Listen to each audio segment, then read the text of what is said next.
नमस्कार दोस्तों, स्वागत है आपका डॉक्टर संजय के यूट्यूब चैनल में। दोस्तों आज मैं doctor Sanjay Sinha, technical analyst working on newware since last 27 years. इस वीडियो में गोल्ड डॉलर के करंट मार्केट एक्टिविटी के राइजिंग ट्रेंड का एनालिसिस करेंगे और बाई ऑन डिक्लाइंस पर इन्वेस्टमेंट करने के स्ट्रेटजी को अच्छे तरीके से छोटे स्टॉपर्स के साथ काम करने की बेसिक जानकारी देने का कोशिश करेंगे। पहले हम न्यू एनालिसिस को समझेंगे और कैसे इस लेटेस्ट टेक्निकल एनालिसिस मेथडोलॉजी का उपयोग करके हम गोल्ड डॉलर में सही फैसले ले सकते हैं। पिछले 7 मंथ्स पहले गोल्ड डॉलर वाले वीडियो में आप लोगों को रियल टाइम चार्ट पर बड़े डिग्री वेव लॉन्ग टर्म से छोटे degree wave very short term को घटते क्रम में देखते हुए करंट सिचुएशन में बताया गया था कि गोल्ड डॉलर में सभी time frame long term, medium term, short term और वेरी शॉर्ट टर्म में तेजी स्टार्ट हो गई है। फलस्वरूप आप लोग को सभी टाइम फ्रेम की पोजीशन बनाने की सलाह दी गई थी। स्पेशली बताया गया था जिसमें कि गोल्ड डॉलर आगे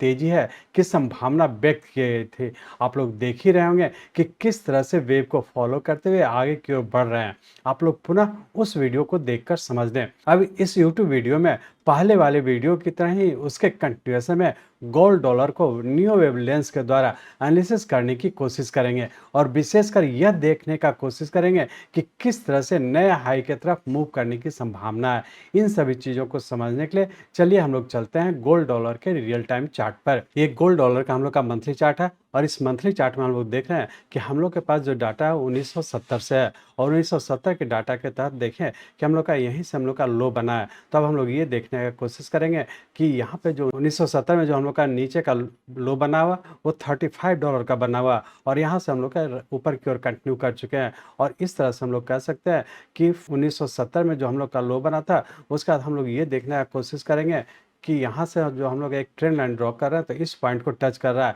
तो इस तरह से हम लोग कह सकते हैं कि 1970 में जो लो बना है इस पॉइंट से यदि हम लोग एक ट्रेंड लाइन ड्रॉ कर रहे हैं तो इस पॉइंट को टच कर रहा है जो कि फरवरी 2001 में हम लोग का लो बना। तो इस तरह से हम लोग का यहाँ से 0 टू ट्रेंड लाइन ड्रॉ हो चुका है। तो अब हम लोग ये कह सकते हैं कि 1970 से जो राइजिंग ट्रेंड हुआ उसके तहत हम लोग का यहाँ से ऊपर की ओर कंटिन्यू किया और उस कंटिन्यूएशन में हम लोग देख रहे हैं कि यहाँ पे हम लोग को 1980 में एक बुल फेस कंप्लीट करके जो कि हम लोग का फर्स्ट वेव कंप्लीट किया और इस फर्स्ट वेव के तहत हम लोग ऐसा कह सकते हैं कि 1970 से लेकर के 1980 तक रफली हम लोग का 10 साल का एक राइजिंग ट्रेंड था और पुनः हम लोग 1980 से लेकर के करेक्टिव फॉल में इंटर कर चुके थे। और करेक्टिव फॉल के तहत हम लोग देख रहे हैं कि चूंकि हम लोग का सेकंड वेव 2001 में कंप्लीट किया और यहाँ से पुनः हम लोग राइजिंग ट्रेंड में कंटिन्यू कर चुके। तो इस तरह से हम लोग कह सकते हैं कि 1970 से लेकर 1980 तक रफली 10 साल का हम लोग का एक बुल फेज था और उसका पुनः 1980 से लेकर के हम लोग करेक्शन में इंटर किया था जो कि सेकंड वेव के तहत 2001 में हम लोग का कंप्लीट किया। और इस तरह से हम लोग कह सकते हैं कि 1980 से लेकर 2001 तक रफली 21 साल का हम लोग का करेक्टिव फॉल था जो कि सेकंड वेव के फॉर्म में 2001 के पास कंप्लीट किया और उसका पुनः हम लोग यहाँ से थर्ड वेव के फॉर्म में ऊपर कंटिन्यू कर चुके हैं। अब हम लोग इसको थोड़ा सा जूम कर कर देखने का कोशिश करें कि यहाँ से हम लोग किस तरीके से ऊपर कंटिन्यू किया है। तो अब हम लोग इसको जूम करते हैं। हम लोग इसे जूम कर रहे हैं तो यहाँ पर देख रहे हैं कि सेकंड वेव से हम लोग का यहाँ पर ऊपर कंटिन्यू किया है। अब इस सेकंड वेव जो कि 2001 से हम लोग का राइजिंग ट्रेंड स्टार्ट हुआ तो इस राइजिंग ट्रेंड के तहत देख रहे हैं कि हम लोग का यहाँ से जो ऊपर की ओर कंटिन्यू किया उसके तहत हम लोग का ये 0 पॉइंट हो गया। जो सेकेंड वेव का था वही हमारा 0 पॉइंट हो गया और यहाँ से जब ऊपर थर्ड वेव के फॉर्म ऊपर कंटिन्यू किए हैं तो उसके तहत हम लोग का ये 1 और 2 जो कि हम लोग का 2001 से लेकर के नवंबर 2004 तक रफली हम लोग का 3 साल का एक राइजिंग ट्रेंड था और जो कि हम लोग का एक फर्स्ट वेव कंप्लीट किया और यहाँ से हम लोग 0 टू ट्रेंड लाइन ड्रॉ कर रहे हैं तो इस पॉइंट को टच कर रहा है जो कि मई 2005 में हम लोग का एक लो बना। तो इस तरह से हम लोग कह सकते हैं कि फरवरी 2001 से लेकर के नवंबर 2004 तक एक पुनः हम लोग का एक राइजिंग ट्रेंड था जो कि फर्स्ट वेव कंप्लीट किया और उसका यहाँ पे हम लोग का सेकंड वेव और इस तरीके से फिर से हम लोग जब ये सेकंड वेव हुआ तो यही हमारा 0 पॉइंट हुआ इस फोर्थ वेव के लिए और यहाँ से हम लोग ट्रेंड लाइन ड्रॉ कर रहे हैं तो इस पॉइंट को टच कर रहा है। तो हमारा फोर्थ पॉइंट ये हुआ जो कि अगस्त 2018 में कंप्लीट किया और यदि हमारा ये फोर्थ वेव है तो उसके बाद हम लोग ये कह सकते हैं कि यहाँ से जो सेकंड वेव के बाद जो ऊपर की ओर कंटिन्यू किया ये हमारा थर्ड वेव इस पॉइंट पे कंप्लीट किया। तो हम लोग ऐसा कह सकते हैं कि फरवरी 2001 से लेकर के जो ऊपर की ओर राइजिंग ट्रेंड कंटिन्यू किया उसके तहत हमारा ये 1, 2, 3, 4 और फिफ्थ वेव में कंटिन्यू किया है और इस फिफ्थ वेव के तहत हम लोग देख रहे हैं कि फरवरी 2001 से लेकर के जो राइजिंग ट्रेंड कंटिन्यू किया ये अभी भी हम लोग का राइजिंग ट्रेंड में कंटिन्यू है। इस तरह से हम लोग कह सकते हैं कि हम लोग का फरवरी 2001 से जो कि बड़े टाइम फ्रेम का हमारा सेकेंड वेव था और उसका पुनः हम लोग ये 1, 2, 3, 4 और 5 वेव यहाँ पे कंप्लीट करके और फिर से हम लोग करेक्शन में इंटर किए हैं। और इस 5 वेव कंप्लीशन के बाद जो कि हम लोग का इस टाइम फ्रेम का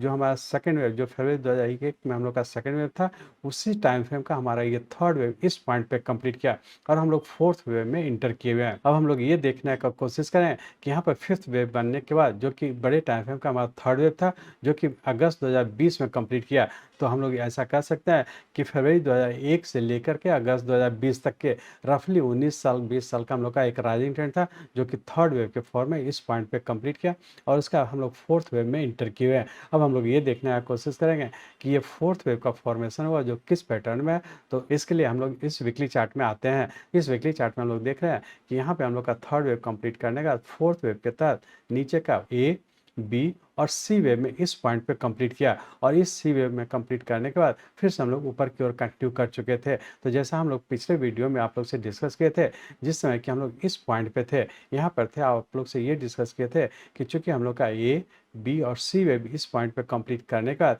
ऊपर का पैटर्न कंफर्म किया था और पैटर्न कंफर्म करने के बाद करेक्शन पूरा करके मतलब बी वेव कंप्लीट करके फिर से सी वेव के फॉर्म में या फिर थर्ड वेव के फॉर्म में ऊपर जाने की संभावना था, जिसमें से आप लोग को पहले ही बता चुके थे कि हम लोग का फिर से नया हाई बनने की संभावना था। एग्जैक्टली हम लोग देखें कि यहाँ पे हम लोग का नया हाई बनने का फिर से करेक्टिव फॉल में इंटर कर चुके थे। अब हम लोग ये देखने की कोशिश करेंगे कि यहाँ से जो राइज हुआ मतलब यहाँ पे ए, बी और सी वेव कंप्लीट करने का थ्री वेव में ऊपर कंटिन्यू किया और फिर से यहाँ पे करेक्टिव फॉल में इंटर कर चुका था। अब हम लोग ये देखने की कोशिश करेंगे कि यहाँ से जो ऊपर की ओर कंटिन्यू किया, जिसके तहत हम लोग का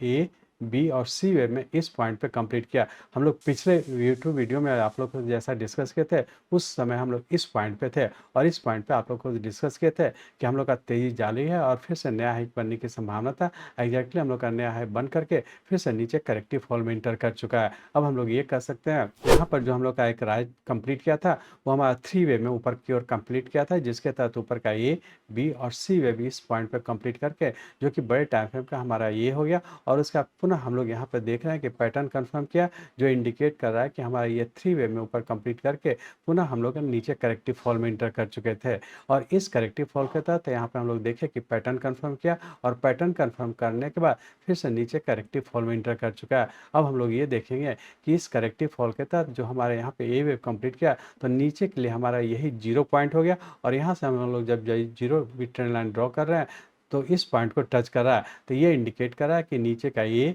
और बी, यहाँ पे हम लोग का इस बी वेव के तहत ए, बी और सी, यहाँ पे हम लोग का बी वेव कंप्लीट किया और यही बी वेव जो कि जीरो भी ट्रेंड लाइन ड्रॉ कर रहा है, तो बी वेव ट्रेंड ब्रेक किया। तो यहाँ पे हम लोग देख रहे हैं कि यहाँ पे बी वेव बनने का जो नीचे सी वेव के फॉर्म में आया, रफली 13 दिन में हम लोग का नीचे आया और इस 13 दिन में आने के बाद पुनः हम लोग देख रहे हैं कि इस जीरो भी ट्रेंड लाइन को ब्रेक कर चुका है और ये ब्रेक करने के बाद इंडिकेट कर रहा है कि बहुत ज़्यादा संभावना है कि इस बी पॉइंट को भी कम टाइम में हम लोग का ऊपर ब्रेक कर जाने की संभावना है और पुनः हम लोग फिर से ऊपर नए हाई की ओर मूव कर जाएंगे। तो हम लोग ऐसा कर सकते हैं कि यदि आप वेरी शॉर्ट टर्म की बात करें तो वेरी शॉर्ट टर्म में बहुत ज़्यादा संभावना है, क्योंकि zero B trend line break हो चुका है जो कि कम टाइम फ्रेम में ब्रेक किया। और जैसा आप लोग को पैटर्न कन्फर्मेशन रूल्स में बताया है कि जब भी हम लोग का जीरो बी ट्रेंड लाइन इस सी वेव बनाने में जितना टाइम लगा उससे कम टाइम में ब्रेक करता है, तो बहुत ज़्यादा संभावना है कि इस वी वेव को भी 13 डेज के अंदर पूरा हो जाने की संभावना है, जो इंडिकेट करेगा कि हमारा यहाँ से जो करेक्टिव फॉल के तहत ए, बी और सी वेव का फॉर्मेशन हुआ वो कंप्लीट करके पुनः हम लोग नए हाई की ओर मूव कर जाएंगे। तो हम लोग ऐसा कर सकते हैं कि यदि वेरी शॉर्ट टर्म की बात करें तो हर डिक्लाइन पे हम लोग बाई करेंगे और उसके लिए नीचे का जो स्टॉप लॉस रखेंगे 1810 का, इस लोएस्ट पॉइंट को हम लोग स्टॉप लॉस मान करके हम लोग नए हाई की ओर के टारगेट के लिए हम लोग प्लस पोजिशन बना करके चलाएंगे और हर डिक्लाइन पे बाई करके ऊपर की ओर कंटिन्यू रखेंगे। शॉर्ट टर्म में भी हम लोग ऐसा कर सकते हैं कि नीचे का कहीं ना कहीं पूरा करके शॉर्ट टर्म में भी नया हाई की ओर मूव कर जाने की संभावना है। तो वेरी शॉर्ट टर्म और शॉर्ट टर्म दोनों टाइम फ्रेम का हमारा स्टॉप लॉस होगा 1810 का और बहुत ज़्यादा संभावना है कि हम लोग का 2080 से ऊपर जाने की संभावना है। तो हम लोग डिक्लाइन पे बाई करके ऊपर की ओर कंटिन्यू रखेंगे। और जैसे हम लोग लॉन्ग टर्म की बात करें तो लॉन्ग टर्म में हम लोग का जो राइज हो रहा है ये भी अपने राइजिंग ट्रेंड में ही है। और चूंकि पिछले वीडियो में ही आप लोग से डिस्कस किए थे, जिस समय यहाँ पे थे उसी समय आप लोग से डिस्कस किए थे कि हम लोग सभी टाइम फ्रेम में राइजिंग ट्रेंड में, इसलिए हर टाइम फ्रेम में हम लोग प्लस पोजिशन बना करके ही चलेंगे और ऊपर के लेवल पर जाते हैं तो हर टाइम फ्रेम का हम लोग प्लस पोजिशन बना करके चलेंगे और नीचे का स्टॉप लॉस को फॉलो करते हुए ऊपर की ओर कंटिन्यू रखेंगे। फाइनली मैं समझता हूँ कि आप लोग करंट सिचुएशन में गोल्ड डॉलर में बड़े डिग्री वेव लॉन्ग टर्म से छोटे degree wave very short term को घटते क्रम में देखते हुए करंट सिचुएशन में किस प्लेस पर हैं उसे रियल टाइम चार्ट पर देखकर समझ चुके हैं, तथा आप ये भी जान चुके हैं कि long term, medium term, short term, ये वेरी शॉर्ट टर्म में क्या करना चाहिए। मैं चाहता हूँ मेरे जीवन का लक्ष्य है इस मार्केट में कोई भी लूजर ना हो। इसको आप सीखें, लोगों को सिखाएं, लोगों को मदद करिए हमारे साथ जुड़े रहने के लिए। आज के वीडियो को ध्यानपूर्वक अटेंड करने के लिए, इसे दूसरों तक पहुंचाने के लिए आप सबका हृदय से बहुत बहुत धन्यवाद। जय हिंद।